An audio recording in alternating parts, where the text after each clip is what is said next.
Hello.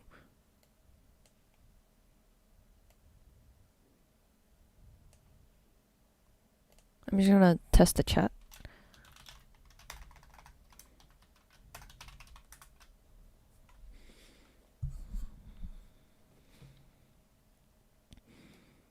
Okay.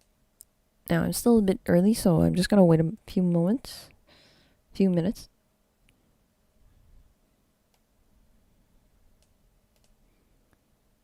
And I'm just gonna organize some of the windows I have on my other side. Okay, that should do it. My notes.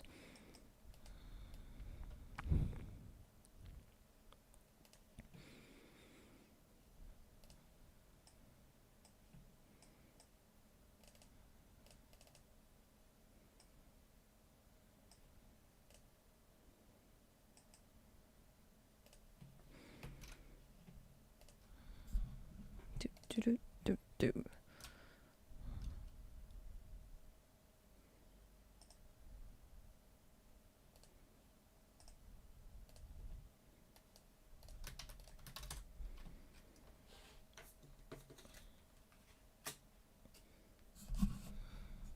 Do do do do do.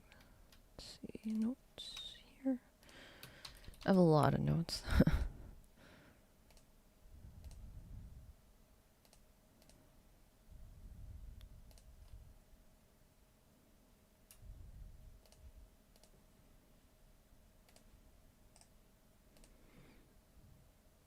Hey, Tim.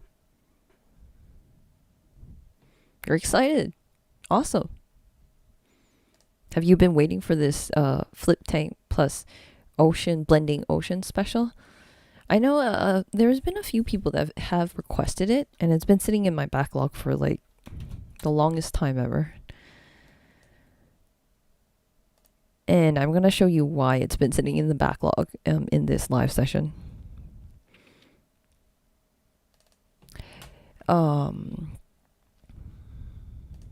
Let's see. I'm just getting some of my notes ready on my other side. A lot of notes. This one is a bit tricky. It's a bit tricky at the beginning. So I'm a little nervous. I hope I don't mess it up at the beginning. All right, I'll just start with a small intro like how I usually do. So today we're going to go, I'm going to demonstrate how to create this. Ooh, that's big. This combining this, the flip tank with ocean spectrum. So if you, this is this is the trailer that was released. I can't remember anymore. It's been a long week. It's a very, very busy week. A few days ago, let's just say. And I show you what I was working on with some of the test scenes during development, so you can get an idea of what I was doing. So here you'll see this is actually powered. I don't know if you can look carefully enough. There's actually a square you'll see here, and that's the flip tank. The rest of this stuff here is oceans. So we're blending two things together. Now, if you've ever worked with oceans in Houdini, you'll know that it's really, really fast. If you haven't, that's okay. I should have got those links up. Let me see. Now, I'm not going to go over the basics of everything from top to bottom. Like, I'm not going to go over the basics of oceans. I will go over some key notes so you won't get completely lost and you can still follow along. But I just wanted to show you a link. I do have tutorials on oceans. Just gonna wait until they play this commercial. Okay. Yep. Okay. And this is it. So these are some of the tutorials I have on. These were one of the very first tutorials I ever made for the channel. So it is quite dated, but the tools still work the same way. It doesn't seem like Houdini has made much changes to it. So that's good.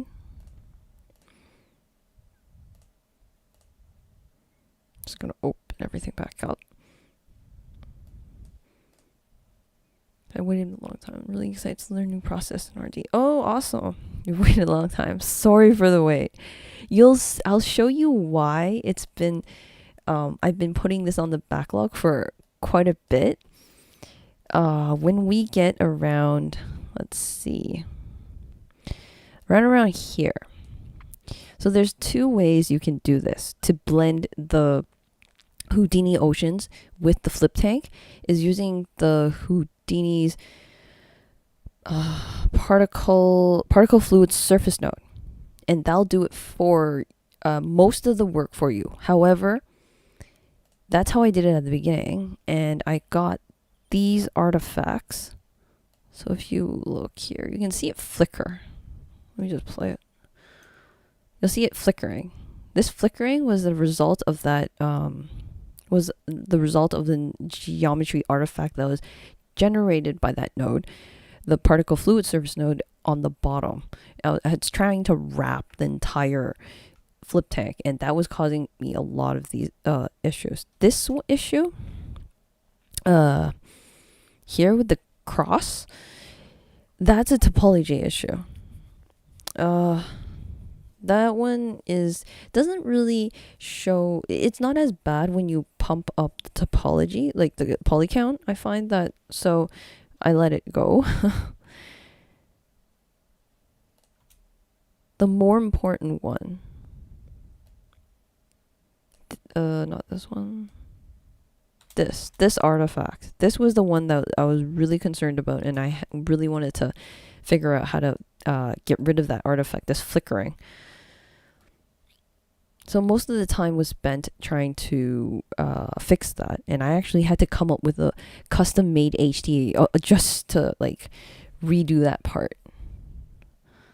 I mean, there could be like a million ways to do it. It's just that's the way I chose.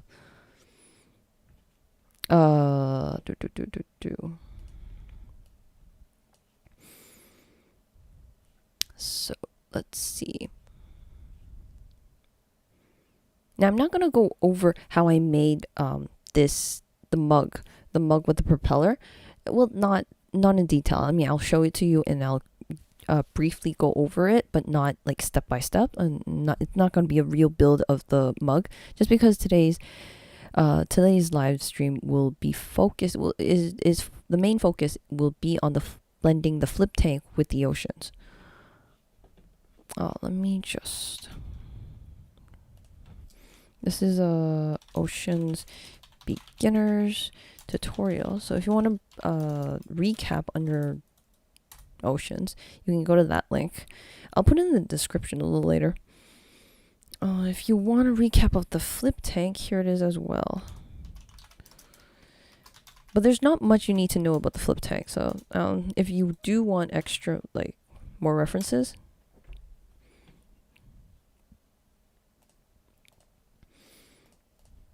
okay.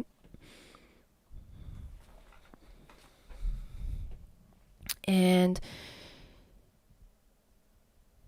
today's file will be, the HIP file will be available for all Perk 1 and Perk 2 members. So you'll get something like this with this heavily commented, color-coded network. It's a beast. Oh, these ones are not used. I will clean it up a little bit, even more. So this is what you get for the Perk 1 and Perk 2, and for the Perk 2 members you get a heavily edited version of this video with all the fancy blue highlights and all that stuff, which is, all that is not necessary, 100% necessary. It just accelerates your learning process. It makes it a little more faster. Okay, so all right, let's get started. So I'm going to start with this propeller. I'm just going to quickly go over it. So I started with the fan. Oh, I should. Okay. Real estate. The fins and pieces. So this is really simple. It starts off with a box and just like shape it in, scale some of the primitives, scale it up, down, bend it until it looks like a one fin. And once you get one of them, you can just transform. All I did, nothing fancy. So I just moved it, rotated it twice, merged it together, and you get most of your propeller. Now, with the propeller, there's that middle thing in the middle. I believe it's called a cage. And that's what this is. So this is just a cylinder. It's just a cylinder with some poly bevels. Here. Cylinder, poly bevel, just to get that roundness there. And some transform. So I'm just pushing it and pulling it, the soft transform, so it has that nice radius. The nice radial drop, and then you get a cage for the fan. Hole puncher. This hole puncher is actually, you don't even see it in the final one. It's just punching a hole right here, so you have a rivet, I think. Cage, and this is what we get, and then you merge it in with the rest of the propeller, and you can really start to see it come together once you have the cage along with the fins. And then this is the rotating part of the propeller, which I really liked. So this rotation here is just rotating along the x-axis, which is linked to this parameter over here, which is linked to the top over here. So I'm just gonna this, which is right now it's an animation. So if I play it, oh sorry. So if I play it, it's just animating. So this is what animates the entire coffee cup going, that is propelling in within the flip tank. Okay, and then I combine it with the stick, which is the shaft. So it's that same hole puncher, but a little smaller and longer. So that becomes the shaft, so that will be connected to the cup. Next, I align it to the middle just so that this will make it easier to attach to the cup. So that's the propeller. Next is the cup. There it is. So let's, I don't know. Not going to go over all of it. Just show you the main points. You start off with a circle. So this, I can define the base and the top part. Now this cup is not completely procedural. That meaning that if I change one of these parameters, if I change some of the parameters on the cup here, like this circle, if I start changing this circle, which is the base of the entire cup, it might have some artifacts coming up because I haven't fully tested the proceduralism of this cup due to time constraints. Given time, I could make it a little more procedural and really make this into HTA, but it's a cup, so I didn't spend that much time on a cup. I could have modeled it in Blender, not Blender, ZBrush. I think that would have been easier, but I wanted to provide this hit file available for everyone, so you can, if people are interested, maybe I can do a procedural modeling stream next time. Now the UVs of this cup is really where it comes interesting. So the handle, the handle is just like, it starts off with a circle again. Transform, just moving it into place. Align, a bunch transforms. Here is the poly wire. So literally, this is what I'm poly wiring. Then I cut it into place because I only want part of the curve. This is the UVs, nice UVs. Well, except for this part, but I let it go since the whole thing is metal grayish, ceramic grayish. The only parts I really needed the UVs was the middle of the mug where I stick the Bubble Pins logo on there. Now, the UVs for the cup, this is where it gets a little interesting. Now the top part, I had to like take this thing apart and UV it separately just to get nice polar UVs in the inside and the outside. So if you come over here, inner ring, so all this stuff, all these groupings is just separating this mug into different pieces so I could UV it differently and get the best possible UVs. Just want to show you. Here, okay. So this side, so over here, I'm UVing the cylinder part, this inside circle, and the outside circle, the container part. As opposed over here, I'm UVing the top face and the bottom face. So this is just putting it into UDIMs. So if we come down, UVs, UV layout, so UVs look like this. Nothing special. But if we come over here, and I'm going to fuse it, I'm going to show you the UDIMs. So this is a inner circle, and this is the outside circle. This is like the top, where you're drinking out of, like that top lid part, and then this is the bottom base of the cup. So the logo is going to be over here. At the beginning, these two were the same UVs, and the logo looked really weird in the inside, because once you assign a texture to it, this texture becomes the same thing as this because they were both overlapping. So I had to separate it into two UDIMs. And that's just blending, bullying the mug container with the handle. And then this is just attaching the propeller in there. There's the propeller. Merge it together and you get our cup. And of course, if I play it, because it's still using this fan, it spins. As for this cup, this one is the keyframed animation. Now this keyframe animation, I have keyframes here. So it is going up and it is going around in a circle. I've also added, now you can see that it's shaking. Let me put it here. You can see it's bouncing up and down. That's created with the motion effects. So if you come over here, and I'm just shaking a bit of the Z rotation. So you can add motion effects if you just right click one of these parameters. Motion effects here, and you can choose something here, and then it will create this network. It will create a chops network that will be linked to the parameter that you right clicked on. And then you can edit the noise in here.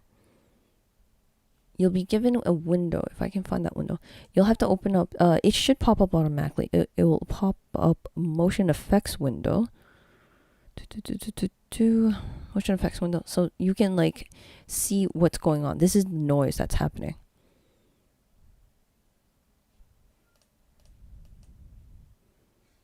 This is the noise. And you can, so you can edit, modify the noise by selecting the noise node and then just changing some of the parameter values in here. Now, I'm not going to go too deep into that. Just you can play around with these numbers, and it will make these values change for every single frame. And that's what I need. I just need a random noise to make it bounce. This is all my keyframed animations. If you look down here, you'll see all the keyframes are down here. So this just goes up and it just goes around the tank.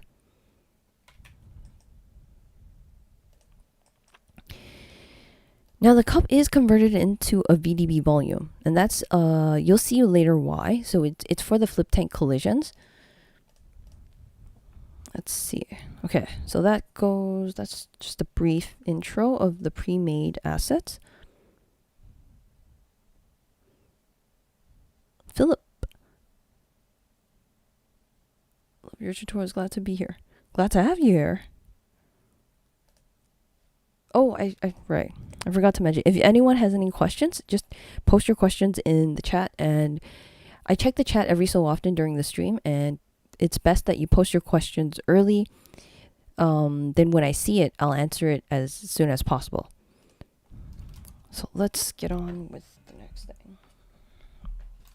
Okay, so now we can actually start on setting up the flip tank.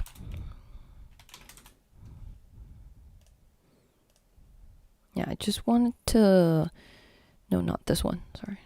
The other one, this. Now the object is to combine a flip tank. Now there's nothing special about this flip tank. A lot of us have a lot of experience with flip tank simulations, dropping something in the wall, crown splashes, and all that stuff. And some of us have used oceans. The reason why we need to combine them together, because oceans doesn't give us collisions, but ocean gives us really, really fast, infinite ocean floor that as far as you can go, and it's like literally real-time playback almost. The ocean spectrum, the Houdini ocean spectrum uses displacement, so it actually uses a texture that they have pre-made, or I think it's algorithmic texture that they have mapped the ocean waves onto. And what they do is use that as like a height map to displace a grid or some sort of geometry, a flat like geometry, so that you get your ocean grid. But flip tanks is not two-dimensional. Flip tanks are three-dimensional. So the trick is to blend these two together. So let's start with the flip tank. Now the trickier part in this whole scene is to set up the flip tank for narrow band. And what that means is that we're not going to have the entire flip tank. We're only going to have the top part, only the surface parts of the flip fluid. This is, well, first of all, it speeds it up a lot, and we need only the top part of the particles in order to flatten it later. So we are still going to feed all this flip tank stuff and all this flip tank simulation and flip tank collisions back into oceans in order to as like the final step. So it does have to get flattened in the end. Now in order to get it the flip tank to set up to a narrow band, it has a few buttons to click. Hopefully I can get this right. I did a bit of practice earlier and I kept on forgetting which parameters is which, because it's quite a lot of parameters. But I have my notes, so let's see what happens. Now, today I'm going to have this parameters null, which is just a null that will allow me to, sorry, I'm just going to open all this up, allow me to list all the main parameters in here. So I'll know this will keep everything like a globalized parameter list. So this will be my particle scale. This will be the globally defined grid scale, whatever, tank size. Like this gives me some organization. Now, one of the first notes I dropped down was this ocean source. This ocean source is meant for Houdini Oceans tools, but it also creates a flip tank for us to get us started, which is awesome. Okay, one of the first things I'm going to do is I'm going to put some of these parameters onto my global list first.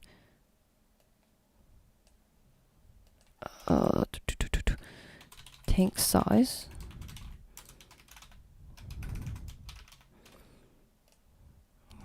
Gonna have 5, 5, 5. Because this will be referenced quite a bit later on.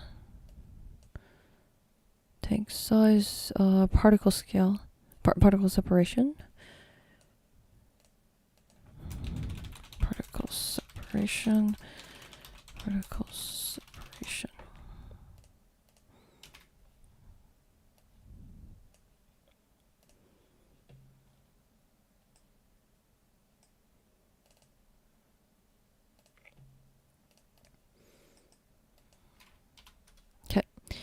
There we go. Okay. So I was just talking about narrow bands. This is not a narrow band. This is a fully filled in flip tank. So if you come over to ocean source over here, type flat. Oh, it is flat. Narrow band. Sorry, where is it? Oh, here it is. Particles. So ocean source, particles, narrow band. So you can see right away, this is only giving us the top part of the surface particles, which is perfect. This will make it a lot easier to during the development of the scene. There's a few more parameters I wanted to put here.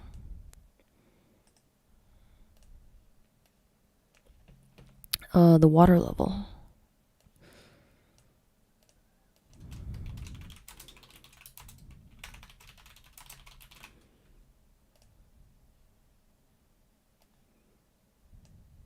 Okay.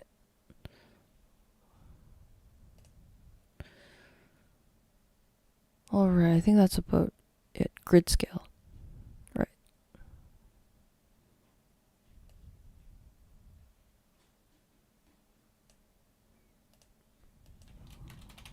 So just give me a moment.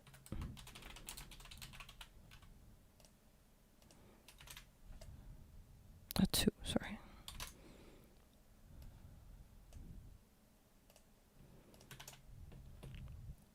Okay, I think we're good. So then this outputs.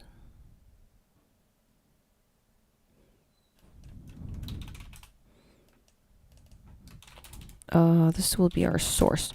So this will be our source particles.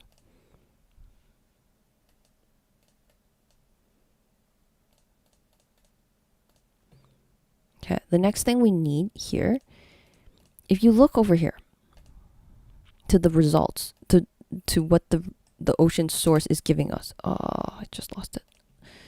This. It actually has a volume.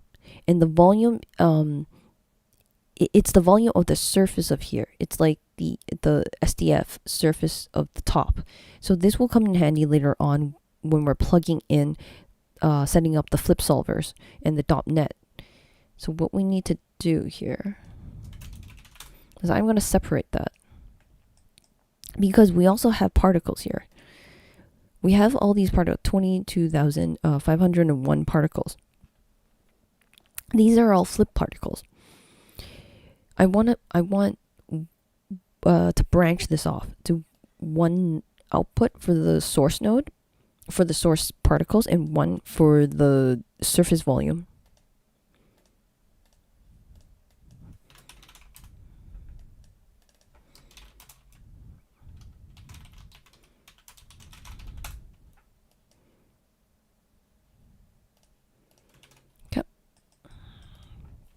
Okay, let's drop down the .NET, and we can finally begin the flip solvers. I'm just gonna move this over to the next side. Okay, so every flip simulation needs a flip object, and we need our respective flip solver. All right, so this cube is not our cube, but you can see the size is significantly different. So that's why I needed to create this null where with the list of all the global scales. This will make everything so much easier down the road, but at the beginning it does take a bit of time to set it up. So select the flip solver, volume motion, volume limits. I'm just gonna copy this over here, paste it over here. I'm keeping everything in the center, so I don't have to link this one. I mean, you might want to link that too.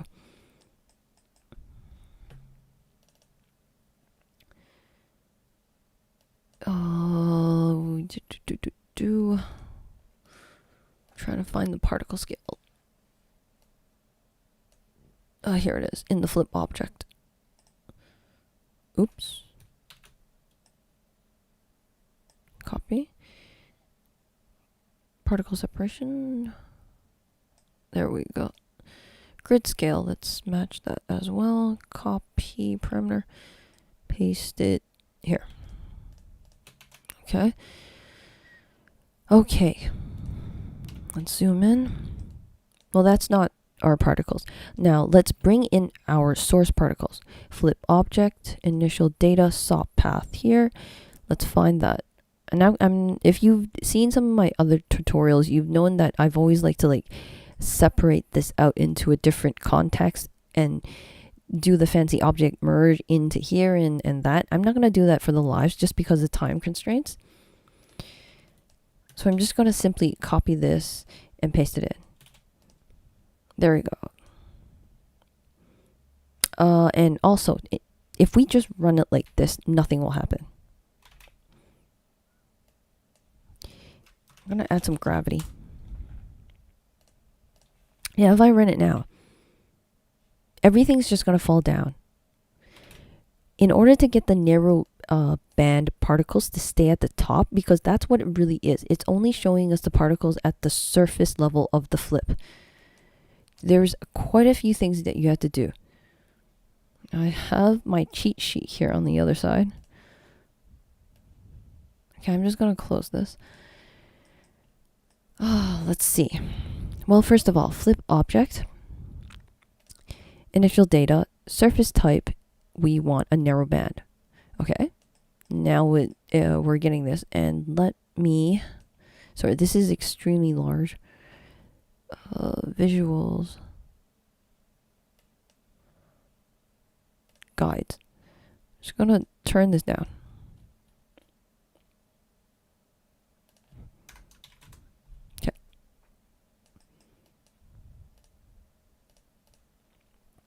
Okay, narrow band, then SOP path, initial SOP path, surface volume. Now surface volume was that volume we separated over here. That's this guy. So we're going to take this and we're going to stick it in here. And let's try running it now. It still falls. So we're not done yet. We're not out of the woods yet. Come to the flip solver and then go to the narrow band over here. Enable particle narrow band. Then we have to go to the flip object here. Closed boundaries. This only works if you have closed boundaries. So the narrow, that's what in my experience, I couldn't get the narrow bands to work without closed boundaries, so you have to have this on. Now let's give this a try. Okay, so now it's actually staying there. Nothing's happening, except gravity is happening, but it's still floating at the top, just because it's saying they're actually sinking, but this is a closed boundaries, right? But it's only showing you the stuff at the top. So this flip solver is reading the input data correctly. The input data is this ocean source for the narrow bands. It's only inputting the data at the top. So the flip solver has to understand that these particles are only representing the surface of the flip fluid. So that's what all that configurations that we had to do. All these like input type narrowband, flip solver narrowband, enable this and all that, those configurations. That's just telling the flip solver that, you know, the incoming data is only representing the surface of the tank. I'm just gonna check the chat. Hi, Magnetic. This is timely. I'm learning flip this week. That's perfect. That's perfect, David. Yeah, a lot of people were looking forward to this. I should have did it earlier. But as I was saying at the beginning, there is a bit of issues with the artifacts. I don't know if anyone has seen this artifacts. These artifacts flipping. So that was one of the things why this topic was on my backlog for the longest time. But I believe I figured it out. So let's see how this goes. Okay, the next thing is let's add in the cup. so we can have some collisions happening and actually see something in action. Cool. I'll fix the reseating a little later. I'll talk about this after I add the cup. So let's merge it. Now the propeller cup boat thing is just a static object with an keyframed animation. Cup. Okay, let's go back up. Let's find that cup. So this is the animation we want to add. Just goes up, goes around. Cool. So I'm going to copy this. Come over here to the flip sim. Come on the static object. Paste it into the SOP path. And there it is. Now, you're going to have to enable the use deforming geometry because it is an animation. By checking this, it'll update. It'll pull in every single frame. Otherwise, it won't update. So I'm just going to try it out. There it goes. There it goes up. Let me zoom in.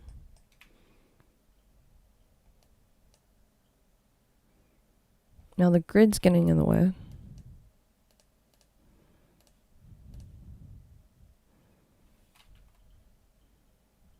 So you can see that the cup is indeed colliding with the flip fluid or flip particles. So something's happening. All right, the next thing we want to do is I want to make this thinner first off. We come over here. I'm gonna lower this layer down to make it a little thinner. So that's the ocean source layer size. So that's going to make the narrow band a little thinner up here. But this is just the input.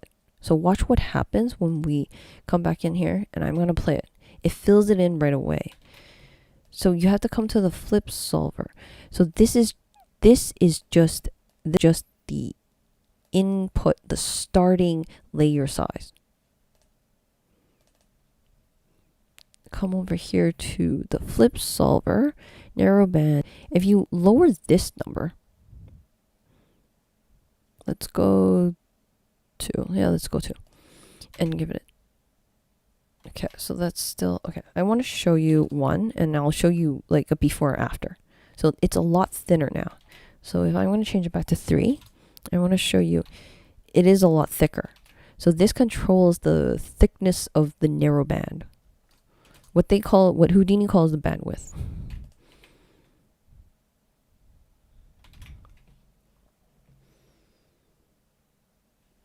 All right.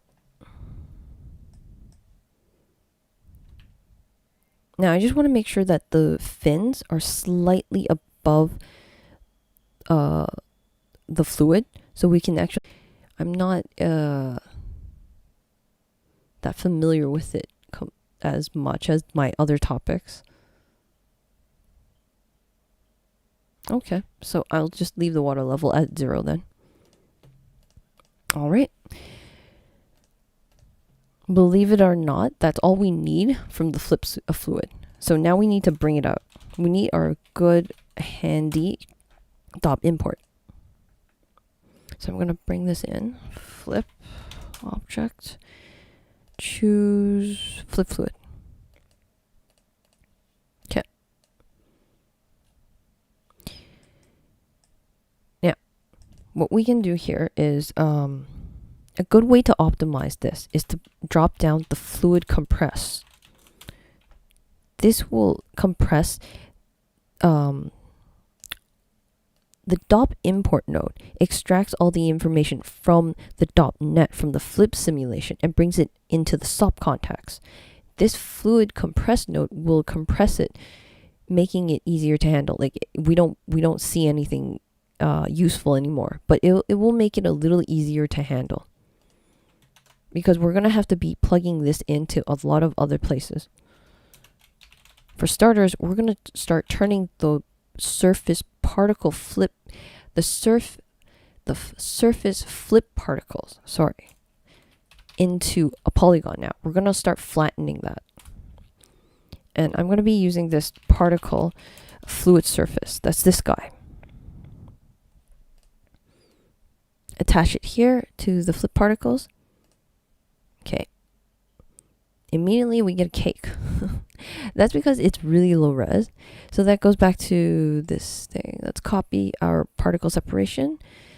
Particle fluid surface. Let's attach it here to the particle separation. Oh, let's see. Okay. There we go. Now this needs a bit of adjusting to get it completely flat, because we can't blend this. Like if it does take a long time to load too. Okay, I'm just gonna, so you can see the cup. Now see this anomaly, this is what was happening. It kept on popping this out. Not for every single frame though. So you could see this would pop up. It is trying to convert the entire flip tank into a surface that you can actually render. And what it does is it gets confused with the flip tank on the sides. I'm guessing that's where the SDF gets really messed up, because it can't tell from inside and out, and the narrow band doesn't, something is happening up here that is not making it understand the bottom part, because we did specify narrow bands. So really what's outcoming, the result of the flip solver, the result that should be coming out of the flip solver should only be the top particles. This stuff. But for some reason, when you plug it into the particle fluid surface, it becomes a mess like this. Now, luckily we can change, we can adjust, we can do a lot of stuff here to adjust the precision of this. For example, this, let me see what number I was using, so we don't have to do all the trial and error. 0.4531 erosion. I'm gonna lower this down. This is just smoothing it, so the water goes a little bit smoother. So if you have really intense erosion, you're gonna get holes everywhere, just because I don't have a lot of particles. Of course, increasing the particle separation, lowering this number, will increase the number of flip fluid particles, and thus increasing the resolution overall in the whole scene. Particle separation. Let me divide this by 2.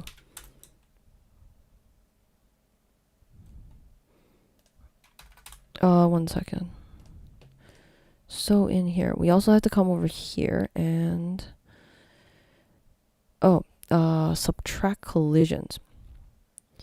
So if you look here, hide that. It's not doing a very good job of estimating where the cup was. So if we go back here, you can't, because it's too low res. We could continually increase this resolution, but it would slow down the performance. So I'm not going to do that. What we have, this particle node has certain tools to help us. What we can do is feed in the cup over here, and it will actually subtract it from here, from the polygon version of the flip tank. So this will make it a lot more efficient.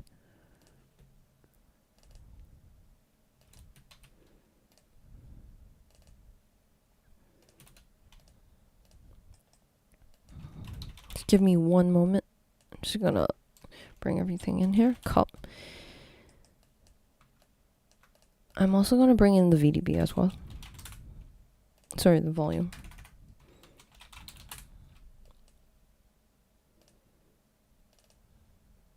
Okay.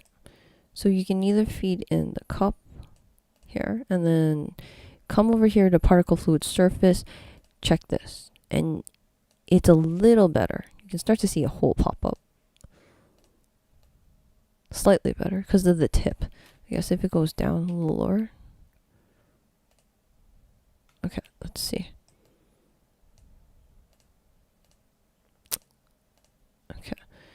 not that great. What you can do is increase this. That's really huge. Something in the middle. There's a cup. So that's a little better. It's an improvement. I'm just gonna leave it like that. You can adjust this as to what you want.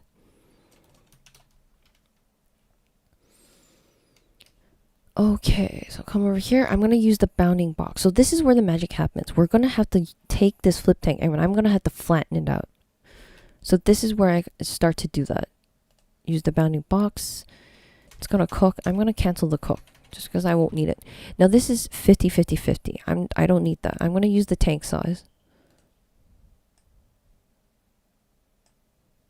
Okay, just so that everything is the same dimensions.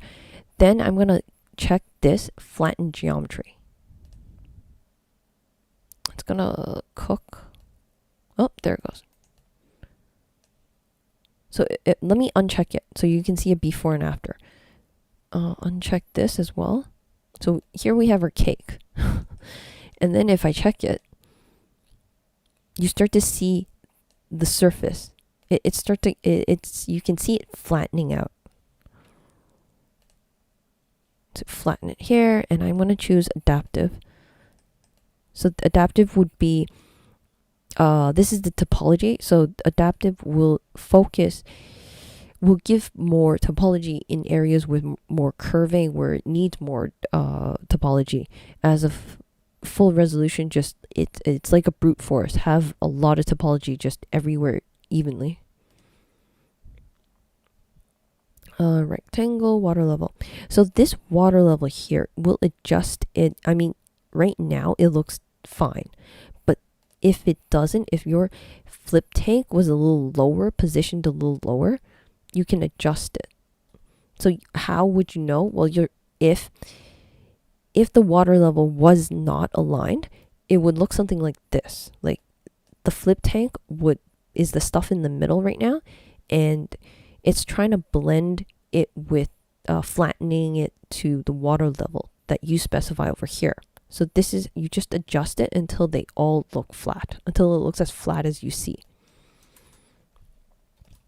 It just so happens that it works out right now because I left everything in the center. Okay.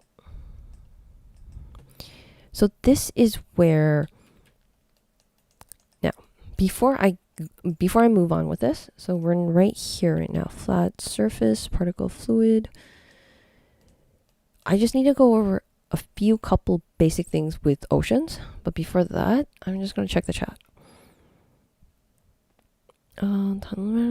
Magnetic. Just for fun, you could have two Olivers reenacting the scene from the Titanic. Oh, that would be so awesome. Oh, that would be so awesome. Perfect too, because the next topic I plan to go on is vellum clothing and vellum skinning. That was a topic that someone else requested too, but I was gonna do that topic anyways because I wanted to do a full pipeline of character animation and filming. That's perfect. I was looking for a topic, a story, an idea to do. That's like perfect. Thank you so much, Magnetic. That's perfect. Lucas, hello. Cheers from Argentina. Cool. Let's see. Flip tools, ocean basics here. Ocean basics. Right, okay, I'm just gonna have a sidetrack on the oceans. So, okay. Ocean. So these are the ocean tools Houdini provides. Now, the one that that you really need to use is the ocean spectrum. Oh, sorry, I just clicked in my head. Argentina. Sorry, I can't read right now. You're welcome. Awesome. Argentina, sorry. I don't know what I read. Okay, we need a grid. So we're going to displace this grid. So let's just take a break from that flip for 1 second. I'm just gonna take 2 minutes, just 2 minutes, I promise, to explain what the grid oceans are doing. Give it more topology. So I just want more topology for the grid. Let's make it a little bit bigger. Okay. And the ocean spectrum. So now we have the ocean evaluate. Now the ocean spectrum defines what the ocean is, what waves you're going to get, how high the waves are, or how sharp the waves are, or how fast it's going to go. So it has all that data. Now it takes all that ocean spectrum data and we're going to plug it into the ocean evaluate. So the ocean evaluate, it's sort of like, okay, I'm going to do all the calculations. Just tell me what to do. It's actually going to generate it out. So we're going to take the grid and we're going to stick it into the first one to deform. So this grid will be transformed into an ocean. So let's click this and I'm just going to run it. This is played in real time. You don't have to cook it. You don't have to do anything. This is actually displacing the geometry. So it's not a solver. This is something you need to understand. I had so many comments in the oceans video where people are asking me how to render this out. Because this is just geometry. Literally, this is just a grid. However you render the grid is the same way you render this ocean grid, because it's just displacing the grid. It's just moving the points on this grid in different offset positions. It's just displacing it. It doesn't do anything other than that. So this is the basics of oceans. That's all you really need to know. Now, here in our flip tank particle surface, now we've flattened it out. I hope you're starting to see what I'm trying to do. Now I flattened this out. How can I combine this with this? Because I need to stick this particle fluid. I need to stick this particle fluid in this middle of this ocean grid. And then I would have the best of both worlds. I have collisions happening in the middle of the ocean without rendering the entire ocean as a flip. So that saves us this optimizes the scene to like a large amount. First of all, now I'm going to show you the way that the sidefx does it. In this particle fluid surface, if you come over here to the regions, come down here to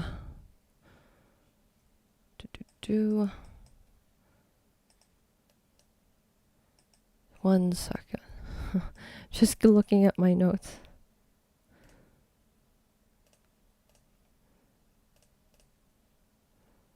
Okay, so here, adaptive, suppress, flattened, pad bounds. Okay, I'm just gonna do that again. Here. It's extending the outer rim of the flip tank, which is perfect. So let's extend it a little further. Now I'm gonna template my ocean grid.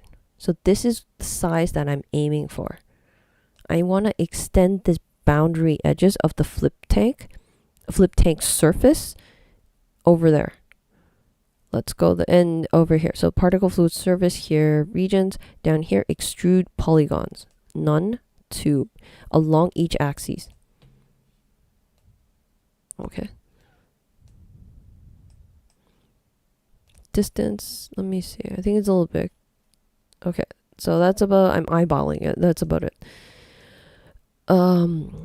We'll need more divisions. We need more topology. So if we look over here, there's a lot of topology here. There's like very little topology over here.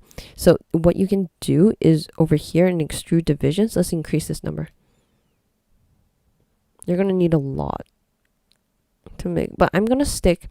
Okay, generally just go as high as you can for this, keeping in mind your computer specs, but because I'm streaming right now, so I'm just gonna go a little lower. Okay, Now, what do? I think a lot of people see this coming right now. We're going to replace this grid now because we have a flat surface to displace on.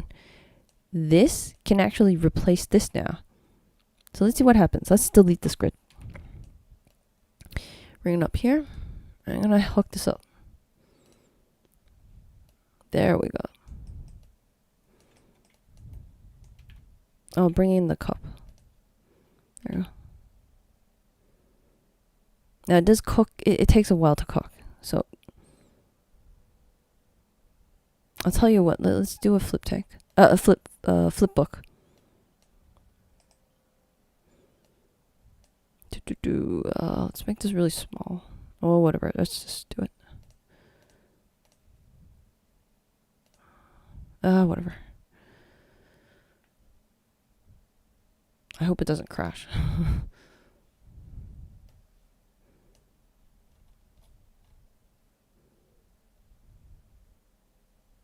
The cup is okay. The cup is coming up. I see. There it is. Okay, just give it a second. Okay, I'm gonna check the chat while this is loading.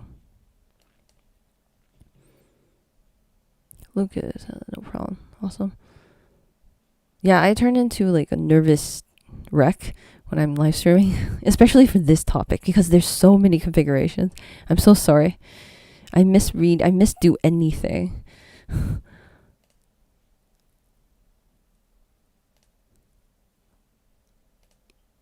Okay, I'm just gonna do a few frames. So this is the basics of blending flip tanks with oceans. However, as I said, this method was giving me I'm just gonna pull it up. Just one second. Here. It's giving me these artifacts. This flickering.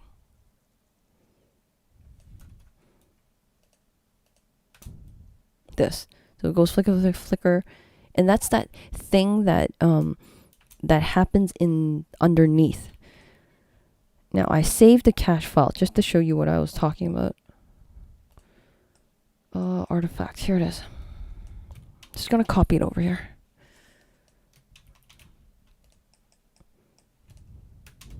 Okay. So this is a cache file. So this should play pretty quickly. So this was a really large grid. I forgot what it was. I think it's 0.02 or 0.002 or something. Anyways, there's a cup. So it looks, it's fine as it goes up. And then bam, there you go. See, that's why it was flickering. Because this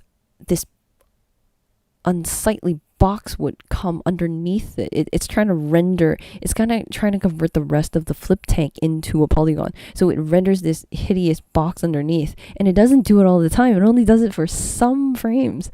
And this artifact drove me nuts.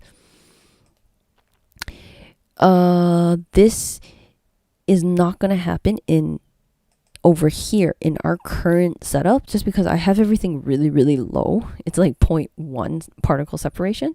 So this is not going to happen in this setup. However, in this one, the earlier tests that I was doing, it was a lot heavier. It was a lot, like you never want to use 0.1 as a production quality thing. It's going to look like circles stuck together because it's gonna look very blobby. Unless that's the effect you're going for. But anyways, so this was the artifacts I kept on getting. And the reason why it would show up like in here, like this flickering, is because water is transparent. So you can see it's rendering part of this, this part is going to get deeper blue than the rest of it. And it really shows like that. It looks like something is submerging up because there's a box underneath it. So that was very unsightly. This brings us to method number 2. So this is, oh, right. I missed one. Sorry. Okay, before we head on to method number 2, sorry. I missed something. We want to mask the particle, the ocean grid. So right now the ocean grid looks like this. Now the waves, okay, let me make the waves more closer. Let's see, what's the numbers I used? Okay, I used 8 to make higher resolution for the ocean. So I'm modifying the ocean spectrum. The grid size will be 35 to get more nice crispiness here. Amplitude, I don't think I changed the amplitude. Okay. So let me put back that grid first, because this one is really heavy. So I'm just going to use this grid just for now. More topology. Okay, let me just make a smaller grid. 30, 30. Okay. I want this section to be a little more calm, so that when you're blending this ocean grid with the flip tank surface particles, surface polygons, it will blend a little more easily. It's not helping it much when you're having this large waves like this. So there's a way that you can do this using a masking. Oh, if you come over here, I'm gonna pull this down. The ocean spectrum here, it has a mask input, so you can actually put it in directly here. But I will show you why I'm not going to do it by doing it first.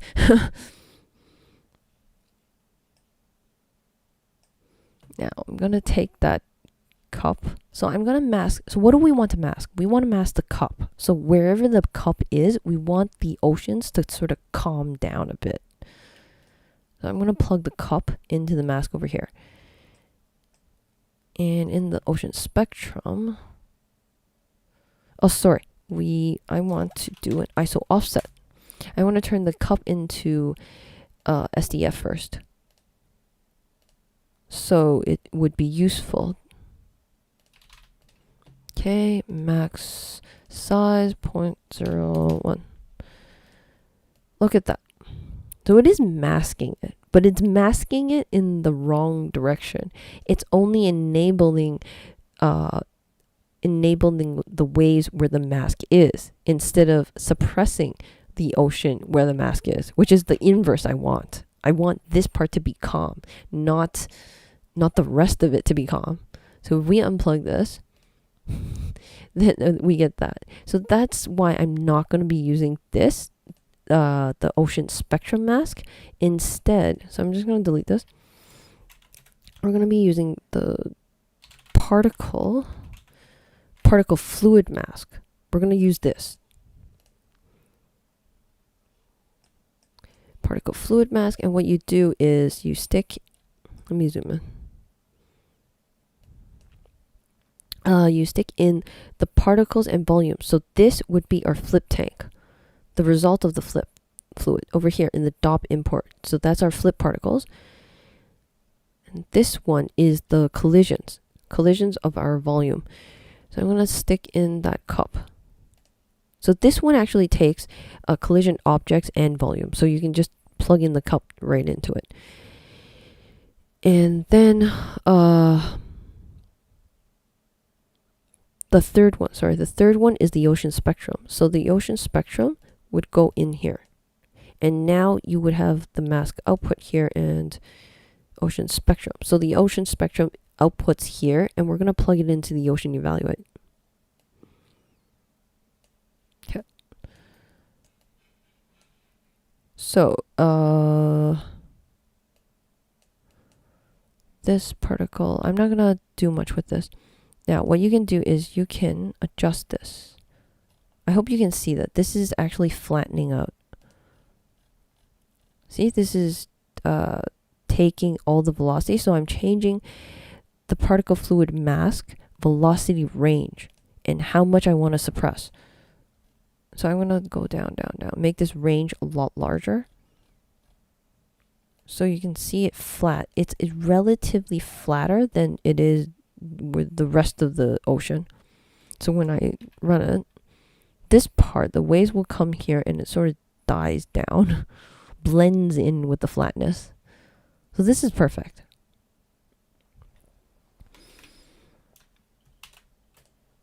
Or if you don't really want that, like if maybe you don't want it to look that flat, because it does look awkward when the waves comes in and it kind of dies down. There's this flat piece in the middle. You can just ignore what I said about masking. Just plug it in the ocean spectrum straight in, because I think it looks nice too. Just out of this. Oh, with this. With the flip tank. This looks not too bad. The waves are quite strong though. So it depends what kind of what scene that you want to generate. I'm just going to leave the mask in.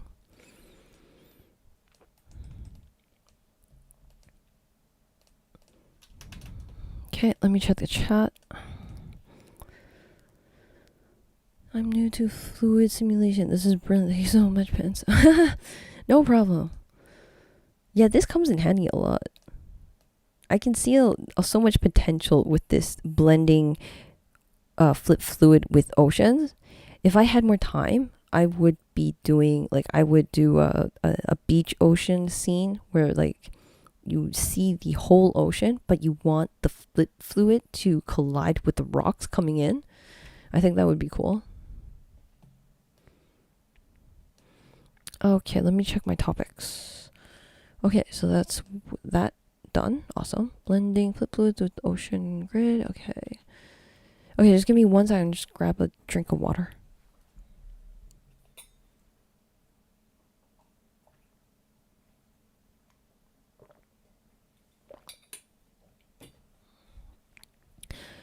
Let's see. Briefly go over the idea of displacing fluid surface. Yep, got that. Oh, right. Okay, now back to that anomaly, that artifact. This monstrosity. This thing. So you're going to encounter this sooner or later. My bet is that you're going to encounter this sooner or later when you start increasing the resolution of the flip tank and the particle separations. This is inevitable for me, in my experience. So the way that I worked around this issue is that I did not use this particle fluid surface to extrude it out. I mean, I did use this to give me that flattening of the flip tank. Now, I needed that, but I didn't use it because I noticed that this particle fluid surface, when it was extruding the sides, the boundaries, when it was extruding these boundaries out here, that is what was causing a box to be formed, the artifact box to be formed underneath. So let me just save this, and I'm gonna create another version, start branching off. This is custom HDA. Okay, so what I did was I created a custom HDA to do the extrusion on the boundaries of this.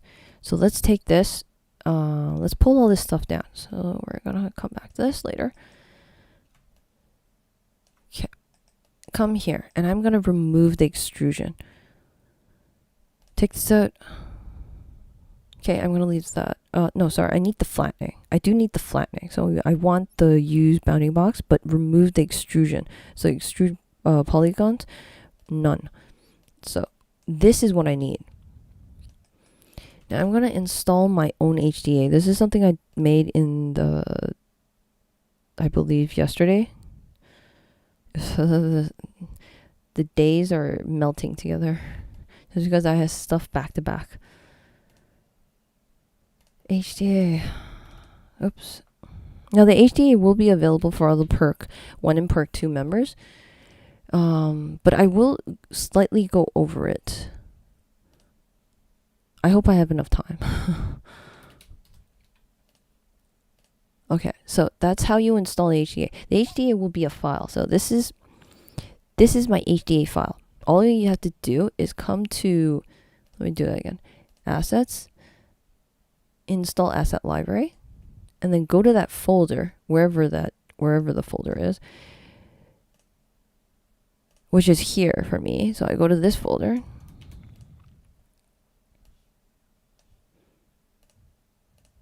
This one. Accept.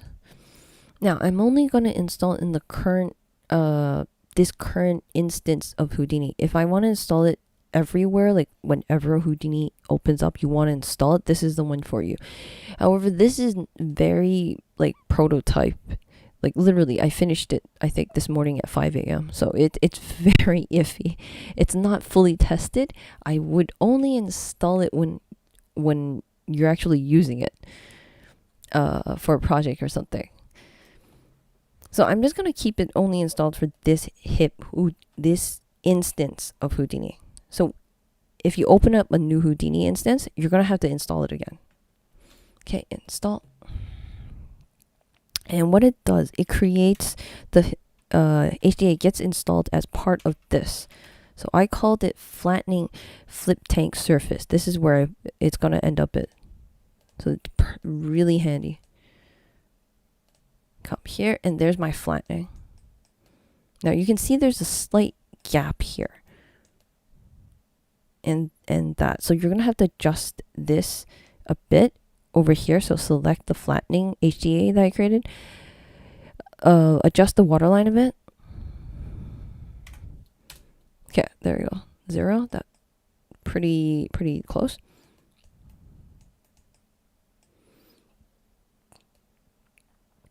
Just gonna double check.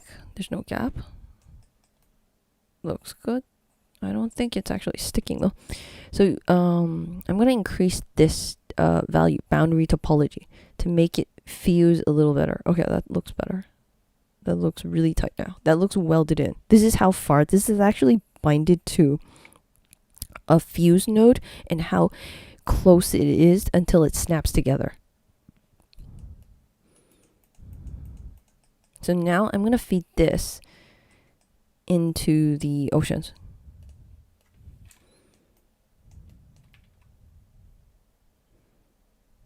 Okay, I'm just going to run the flip book. Stop.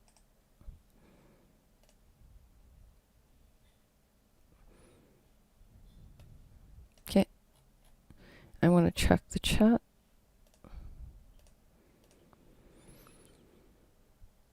Cool. Okay.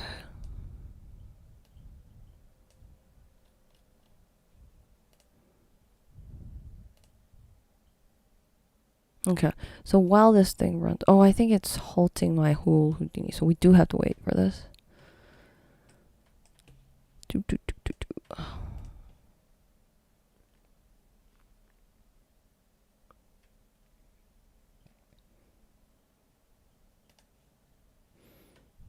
I'm just thinking about that Titanic scene. I think that would look so cute with 2 Olivers. I have to make a female Oliver. And if I throw in that yarn shader, that would be so awesome. Oh, that would look so cool. I like that idea. Okay, let's see. Yeah, I think that looks pretty good. I'm gonna pause it. Stop.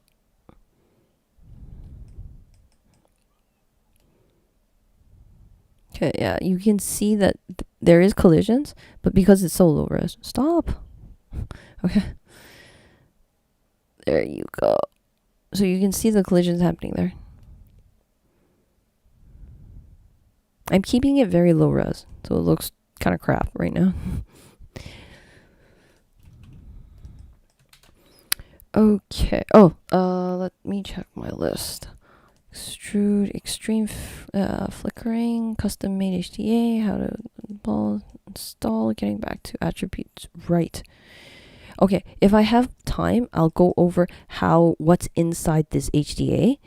But I'll do that at the end because it is getting kind of late. And I do have some more things I want to talk about.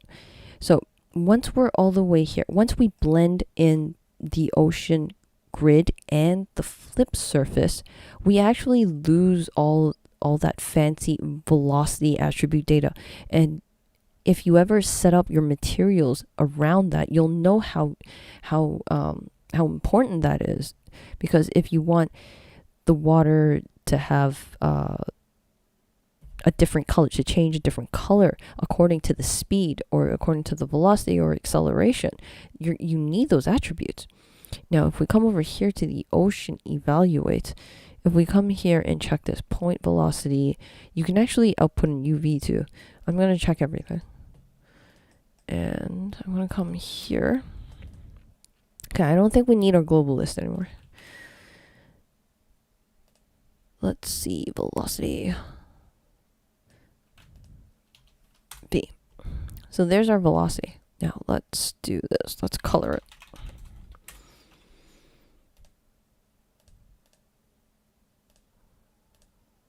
Velocity. And I'm going to change the coloring.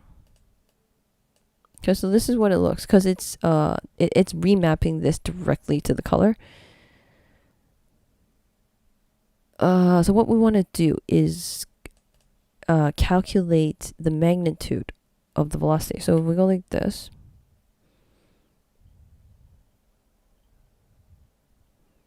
okay, this is really slow. I'm sorry. I'm gonna disconnect this flip tank for a second. Let me see. Okay, maybe I'll just leave it. Let me take this. Let's drop down a point FOP. So what I want to do is I want to take this velocity and I want to take and convert it from a vector into a scalar value. I want the magnitude of the velocity. I just want the speed, because velocity has direction. So I don't care about the direction right now. I only care about the speed of the velocity. So we're going to have to plug it into a point FOP, and this is only for reference. So let's go into the point FOP. Let's take the velocity, and we're just going to take the length of it, or the magnitude. I think it's magnitude. No, okay, then it's length. Then we're going to write it back up, and it's going to be our speed.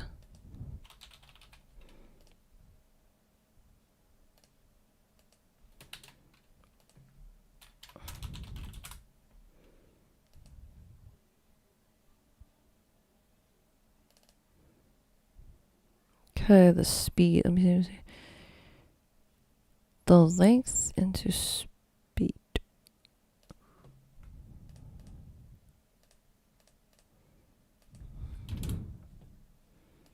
What happened?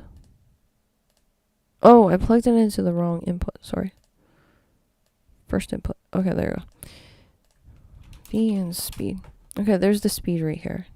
So what we want to do, because the speed goes from 0 to 4 to 4.8, so we're going to have to match it up. 0 speed. Speed 0 to 4.8. So there's our speed here. Let me change the color. Whites. And this one will be dark blue. And then we can do, I don't know, light blue in here. Turn it down, something like that. Okay, so the highest speeds are over here.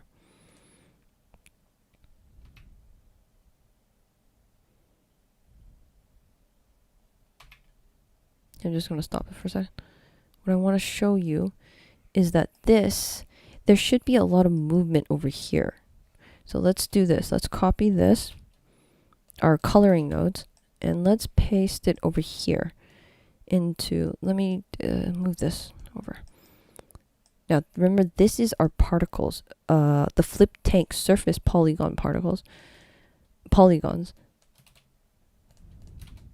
Okay, let me take this. Okay, so this is what we're getting. We're getting a lot of blue in there, but the velocity from the flip tank is completely lost when we convert it into an ocean.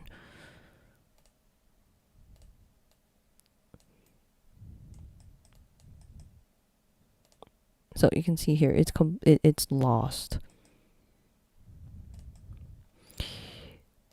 This ocean evaluate by checking this point velocity here, it has overwritten this everything that comes out of this, and it's overwritten it with the point velocity of the ocean spectrum. And we've lost all this stuff from the flip tank. We've all lost all this information. So, in order to get that back,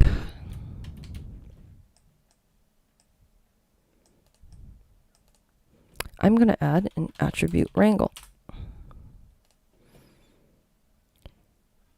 And I'm actually going to I'm going to transfer. I'm going to grab whatever velocity from the flip tank over here, over here, this one, and I'm going to plug it in here.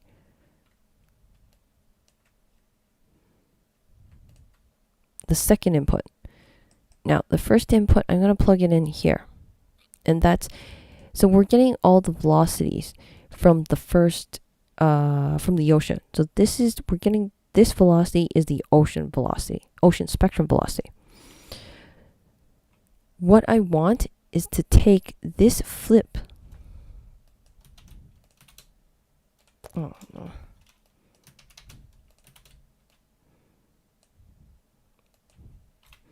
The flip surface velocity, and I want to combine it with the ocean spectrum velocity. So this requires about 2 lines of x. One, the first line, I'm just going to paste it in because we're running out of time. The velocity here, I'm grabbing the point attribute from the second input. I know this says 1, but it's 0 based. So this is input 0, input 1, input 2, input 3. So this is grabbing it from input 1, which is this one. And I'm grabbing it for all the point normals, same point normals, because this ocean evaluate has the exact same points as this flattened one.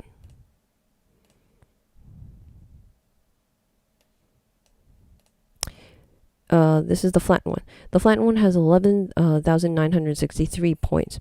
The ocean evaluate has 11,963 points. They're exactly the same because the ocean evaluate only displaces the grid.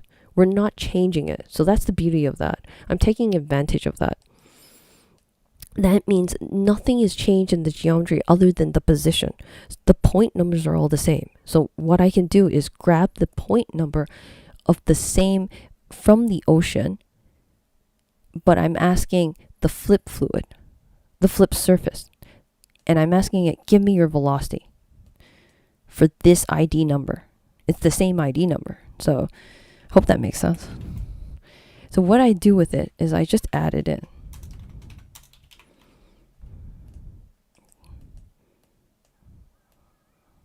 Second, here's the color. It is a little dimmed down though.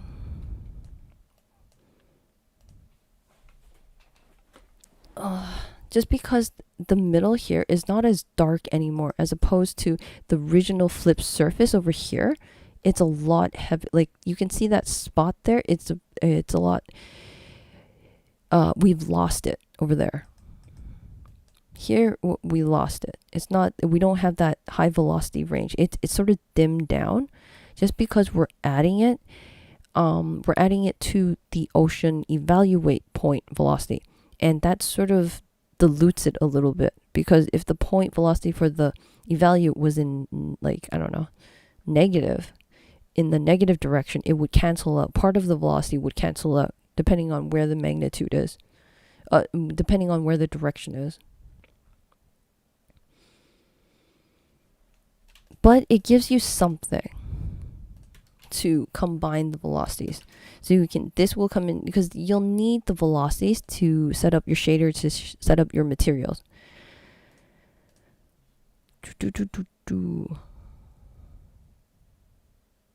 Oliver and Olivia, maybe. Oh, that's perfect. I like that. That's awesome. I like that idea. Cool tips. Okay, render high contrast light map. Right, just a couple of tips. Just before I close off. Sorry, I never got a chance to deep dive into my HDA. It is a very large HDA and it's very tedious to get it to extrude manually. Maybe if anyone's still curious about it, I'll talk about it in the next stream. But this HDA, it will be available for all members, Perk 1 and Perk 2. But you don't necessarily need this. It's just I created this HDA to avoid this nasty artifact. This hideous cube. So if you don't run into this, I don't think you need my HDA. But if you do, then you can try to create your own, because this particle surface will give you a lot of information. A few tips. I make use of this output flatten attribute. I believe I did. I'm not sure. Flattened. So what it does, it gives you this attribute and it tells you how flat it is on wherever it is. And the bounds, this bounding area is always 100% flat. So you can use that information to find the boundary and extrude it out. I'm going to end it off with a few tips for rendering water materials. Is that you try to use a high contrast light map. Houdini actually comes with light maps built in. So if you drop down an environment light up here from the shelf tool, go to environment map, and when you click this, when you click this and then you click here it is in one of the shortcuts over here. This is built into Houdini, this HDR. This comes with Houdini. So you can click this and this gives you a pretty high contrast, high light contrast. This is pretty good. It's not the best, but it'll work out for your development scene. Sorry, I'll just leave that there. Because water is transparent and it's very reflective. So you need a high contrast light to get the best of your renders. And also create an ocean floor. So I'm just going to get rid of this. Okay. So we have our ocean. So we have our ocean here. So this is our ocean. Try to create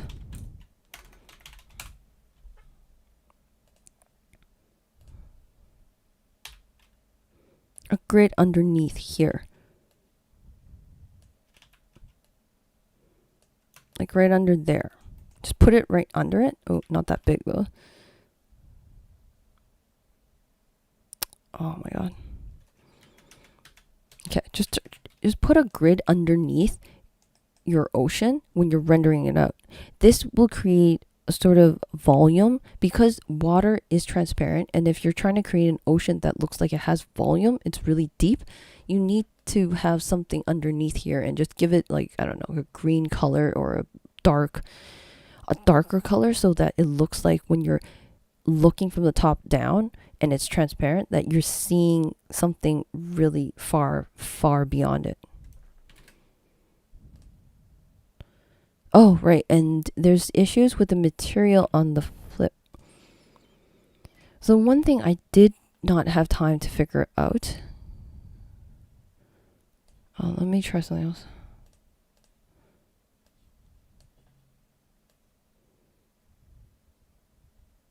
Okay, if you look carefully now, you'll see that the flip tank, you can actually identify where the flip tank is. It's this square right here.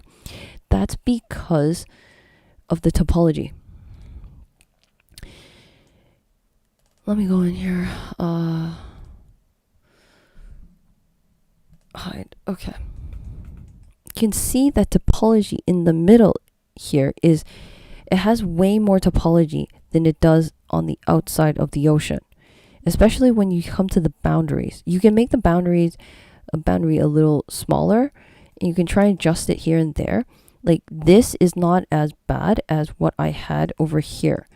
Once again, once you start pumping up the particle separation and getting a higher resolution, everything starts to get really, like, from bad to worse. So here, even though I have pumped the ocean topology, like, this is really high topology. This is really high poly count. This is a million poly count, a million points. But even far away, I can still briefly see that the flip tank is right here, just because the topology in here within this flip tank is so much high and denser than the rest of the ocean. So when you're rendering it out, unless you have a material that's smart enough to sort of blend the both together, it sort of gives you a different color because of, again, it's transparent. So those are some of the things to keep in mind. And we really don't have enough time for the whitewater. I might, if anyone is curious, so maybe I'll hold a poll. I'll host a poll on the channel and see how many people really want to see the whitewater. Keep in mind that I can only do the whitewater for the flip tank. I haven't figured out how to do the whitewater for the ocean. But that could be the next thing I tackle. So any more questions? I'm just gonna, I know there's a bit of lag on the stream, so I'm just gonna wait a few moments. I'm super tired though. I had pulled an all-nighter just to get this working and finished up. Super tired. My neck is killing me.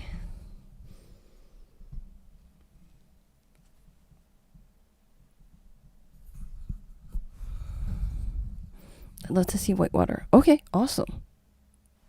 Yeah, I'll plan something in for the next one. Thank you for watching. Thank you all for joining me tonight. I highly appreciate that. Especially with two live streams. I know my live streams are really long too. Take care of your neck. Yeah, it feels like it's about to fall off. I'm gonna go and take a nap after this. Thank you for the live stream. Awesome.